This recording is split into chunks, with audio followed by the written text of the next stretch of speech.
আজকের বিশ্বের মোড়লরা যেভাবে গণহত্যা করছে, পাখির মতো নির্বিচারে মানুষ মারছে ফিলিস্তিনের মাটিতে, আজকে পৃথিবীর বিভিন্ন প্রান্তে তারা যেভাবে মানুষ খুন করছে, সেই মানুষগুলাই যখন কোনো ভিডিও ফুটেজে দেখেন ফেসবুকে, ইউটিউবে, তারা হেলিকপ্টার নিয়ে তাদের সেনাবাহিনী গিয়ে একটা গর্তে, কোনো একটা ড্রেনে কোনো কুকুর ছানা পড়ে গেছে, একটা বিড়ালের ছানা পড়ে গেছে, সেটা উদ্ধার করার জন্য তারা লেগে গেছে, আপনি তখন বলছেন ওয়াও, কত মানবিক তারা। সেই তারা যখন কুকুরের জন্য বিশাল বড় হসপিটাল করছে, আপনি বলছেন কত মানবিক তারা। অথচ এরাই নির্বিচারে পাখির মতো মানুষ হত্যা করছে। এবং অনেক সভ্য দেশ আছে যেই দেশে শুধু ফিলিস্তিনি নির্যাতিত ফিলিস্তিনিদের পক্ষে পতাকা নিয়ে আপনি রাস্তা বের হবেন, রাষ্ট্রের আইন অনুযায়ী আপনি অপরাধী বিবেচিত হবেন।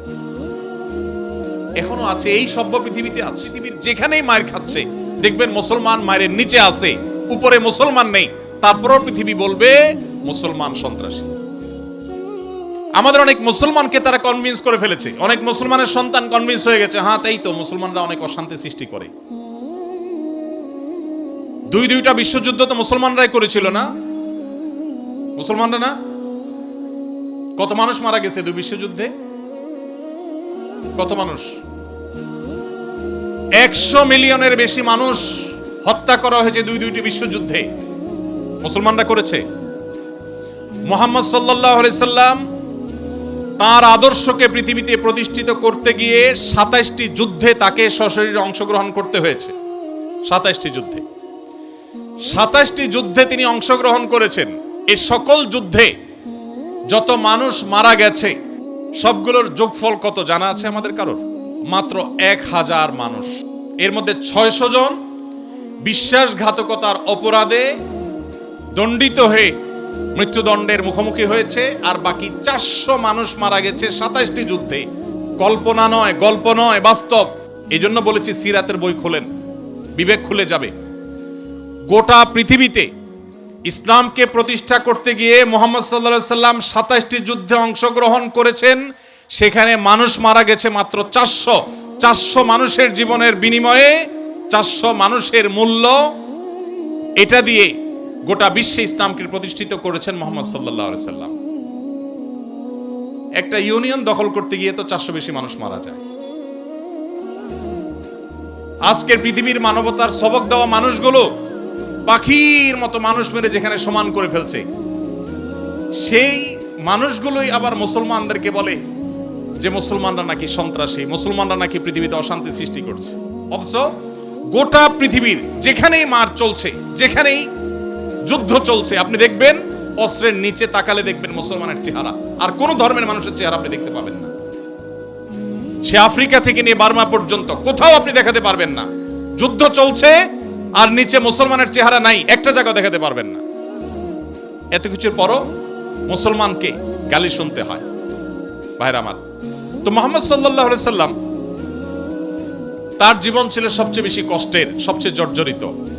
এখনো মুসলমানরা সবচেয়ে শান্তিকামী, তারপরও তাদের সবচেয়ে বড় ব্লেমটা হজম করতে হয়, সবচেয়ে বড় মিথ্যা অভিযোগ তাদের উপরে করা হয়। অথচ মুসলমানরাই হলেন পৃথিবীর সবচাইতে শান্তিকামী, সবচাইতে শান্তি। যেই কোনো বিচারে আপনি উন্মুক্ত মনে যদি বিচার করেন, আপনি দেখবেন যে পৃথিবীতে কোনো গণহত্যার সাথে পৃথিবীর ইতিহাসে মুসলমান শাসকদের বহু দোষ ছিল, বহু ত্রুটি ছিল, শতকণ্ঠে আপনি সমালোচনা করতে পারেন। আজকের বিশ্বের মোড়লরা যেভাবে গণহত্যা করছে, পাখির মতো নির্বিচারে মানুষ মারছে ফিলিস্তিনের মাটিতে, আজকে পৃথিবীর বিভিন্ন প্রান্তে তারা যেভাবে মানুষ খুন করছে, সেই মানুষগুলাই যখন কোনো ভিডিও ফুটেজে দেখেন ফেসবুকে, ইউটিউবে, তারা হেলিকপ্টার নিয়ে তাদের সেনাবাহিনী গিয়ে একটা গর্তে, কোনো একটা ড্রেনে কোনো কুকুর ছানা পড়ে গেছে, একটা বিড়ালের ছানা পড়ে গেছে, সেটা উদ্ধার করার জন্য তারা লেগে গেছে, আপনি তখন বলছেন ওয়াও, কত মানবিক তারা। সেই তারা যখন কুকুরের জন্য বিশাল বড় হসপিটাল করছে, আপনি বলছেন কত মানবিক তারা। অথচ এরাই নির্বিচারে পাখির মতো মানুষ হত্যা করছে। এবং অনেক সভ্য দেশ আছে যেই দেশে শুধু ফিলিস্তিনি নির্যাতিত ফিলিস্তিনিদের পক্ষে পতাকা নিয়ে আপনি রাস্তা বের হবেন, রাষ্ট্রের আইন অনুযায়ী আপনি অপরাধী বিবেচিত হবেন। এখনো আছে, এই সভ্য পৃথিবীতে আছে। তো যাই হোক, প্রিয় নবী সাল্লাল্লাহু আলাইহি সাল্লাম যে দিন রেখে গেছেন, এখানে মুসলমান কোণঠাসা থাকবে এটাই স্বাভাবিক। আমার কথা কি ছিল সেখান থেকে যে অনেক বন্ধু বলে কেন মুসলমানরা এত মায়ের খাচ্ছে যদি ইসলাম সত্য হয়। হ্যাঁ, ইসলাম সত্য যে তার প্রমাণই এটা যে মুসলমানরা মায়ের খাবে।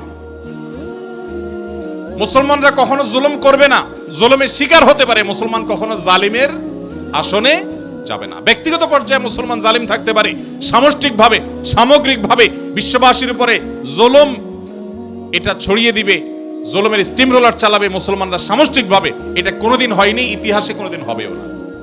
অতএব যারা মনোবেদনা আছেন, কষ্টে আছেন, বিপদে আছেন, ভেঙে পড়েন যে এত বিপদ কেন, তারা নিজেদেরকে অনেক সময় মনে করেন যে আমি অপরাধী। না, এটা বরং সান্ত্বনার ব্যাপার।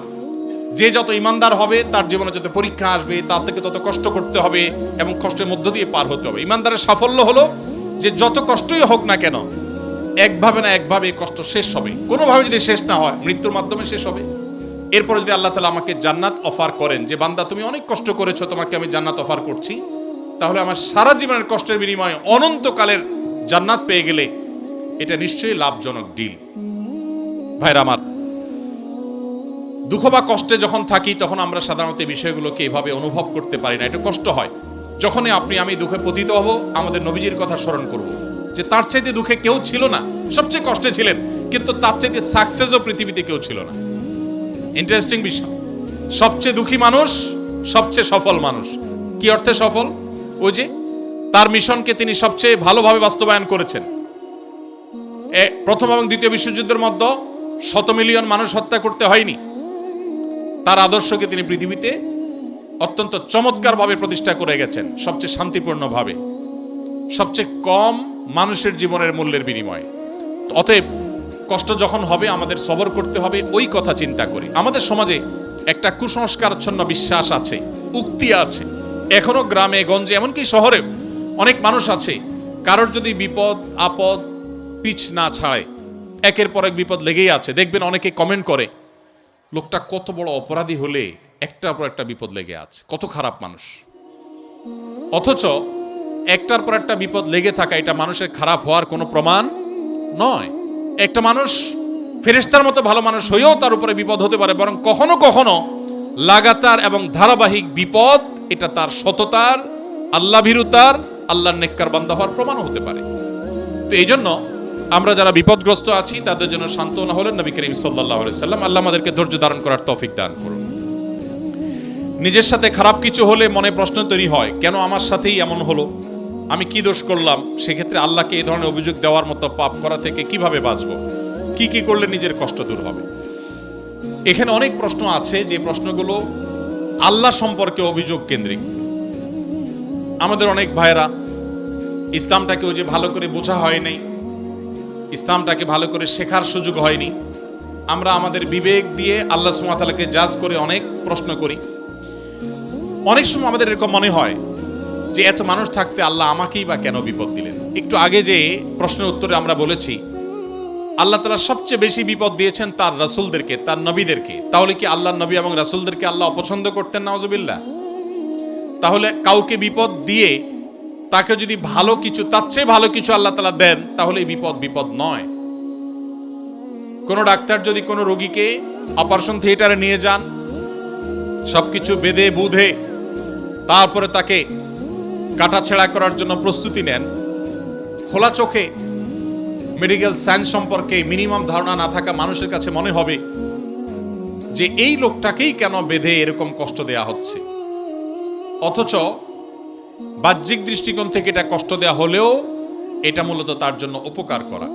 আল্লাহ রাব্বুল আলামিন বান্দাকে অনেক সময় পরীক্ষা করেন, অনেক সময় কষ্ট দেন। বান্দা যখন সেটাকে সবর করতে পারে, হজম করতে পারে, বিনিময়ে আল্লাহ রাব্বুল আলামিন তাকে এমন জিনিস দান করেন যা সে কল্পনাও করেনি। একটি আমল আছে যে আমলের বিনিময়ে আল্লাহ তাআলা দিবেন ব্ল্যাঙ্ক চেক দিয়ে বিনিময় দেওয়ার মতো করে, হিসেব ছাড়া। একটি মাত্র আমল আছে, আর কোনো আমল নাই। যে আমল সম্পর্কে আল্লাহ রাব্বুল আলামিন কোরআনে কারিমে বলেছেন যে এই আমলটি করলে দুনিয়াতে কোনো কাজের বিনিময় যেরকম ব্ল্যাঙ্ক চেক দিয়ে দিলে আমরা মনে করি যে ফিগার তার মতো বসা নিতে পারবে, সবচাইতে বড় অ্যামাউন্টটা সে বসাতে পারবে, ঠিক একইভাবে একটি আমল করলে কিয়ামতের ময়দানে বান্দাকে আল্লাহ তাআলা হিসেব করে করে কয় ওয়াক্ত নামাজ পড়েছো, কয়টা রোজা রেখেছো, কয় টাকা দান করেছো, কয়বার কোরআন তেলাওয়াত করেছো, কয়বার তাসবিহ করেছ, এভাবে হিসাব করে করে আল্লাহ তাআলা দিবেন না। আল্লাহ তাআলা থোক ব্ল্যাঙ্ক চেকের মতো হিসাব ছাড়া দিয়ে দিবেন একটা আমলের বিনিময়ে। সে আমলটা কি? কোরআনে কারীমে আল্লাহ বলেছেন ইন্নামা ইউওয়াফাস সাবিরুনা আজরাহুম বিগাইরি হিসাব। যারা তাদের জীবনে ধৈর্যশীল হিসেবে নিজেদেরকে প্রমাণ করতে পেরেছে। ইবাদত করতেও ধৈর্যের প্রয়োজন হয়, অপরাধ এবং পাপের পথ না মাড়ানোর জন্য ধৈর্যের সংযমের প্রয়োজন হয়, আর বিপদ আপদে কষ্টে তো নিজেকে ধৈর্যশীল রাখতেই হয়। এই ধৈর্য যদি কেউ ধরতে পারে, নবী কোরআনে কারীমে আল্লাহ তাআলা বলেছেন ইন্নামা ইউওয়াফাস সাবিরুনা আজরাহুম বিগাইরি হিসাব। ধৈর্যশীলদের বিনিময়ে আল্লাহ তাআলা দিবেন হিসাব ছাড়া, ব্ল্যাঙ্ক চেকের মতো। এই জন্য নিজের জন্য খারাপ কিছু হলো, নিজের কোনো বিপদ হলো, আর তখন আমি মনে করলাম আল্লাহ আমাকেই বা কেন দিলেন?